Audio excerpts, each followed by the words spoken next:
লিসানুহু মিন যিকরিল্লাহ। আল্লাহ রাব্বুল আলামিনের জিকিরের খনি দ্বারা নবীজির জিহ্বা মোবারককে সৃষ্টি করা হয়েছে। কলবুহু মিনাল ঈমান, তার অন্তর আর কলবটাকে ঈমানের সাগরের দ্বারা বানানো হয়েছে। ইয়াদাইহি মিনাস সাখাওয়া, দানশীলতা বদান্যতার সাগর দিয়ে দুইটা হাত যুগলকে সৃষ্টি করা হয়েছে।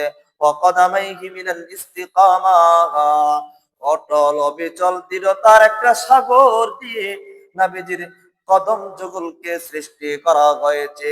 পাহাড় কোনোদিন সাগর হয়ে গেছে বিশ্বাস করে নিও, সাগর কোনোদিন পাহাড় হয়ে গেছে বিশ্বাস করে নিও, চন্দ্র টুকরো টুকরো হয়ে গেছে বিশ্বাস করে নিও, পূর্ব দিকের সূর্য কোনোদিন যদি পশ্চিমে উদিত হয় তাহলেও বিশ্বাস করে নিও। কিন্তু আল্লাহ রাব্বুল আলামিন আমার নবীজিকে যে ইস্তিকামত দান করেছেন, নবীজির কদম মুবারক এত মজবুত এত মজবুত, গোটা দুনিয়া নবীজির বিরুদ্ধে ষড়যন্ত্র করেছে, তারপরও আমার নবীজিকে ঈমানের পথ থেকে দূরে সরাতে পারে নাই।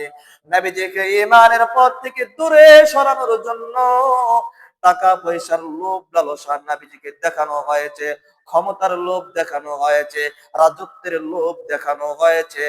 তারপরও আমার নবীজিকে ঈমানের পথ থেকে সামান্যতম বিচ্যুত করতে পারে নাই। বরং আমার নবী বলেন, শোনো শোনো, তোমরা যদি আমার এক হাতে চন্দ্র এনে দাও আর এক হাতে সূর্য এনে দাও, তারপরও যে ঈমান আর কালেমার দাওয়াত নিয়ে আমি হাজির হয়েছি, এই ঈমান আর কালেমার পথ থেকে সামান্যতম বিচ্যুত হওয়া সম্ভব না।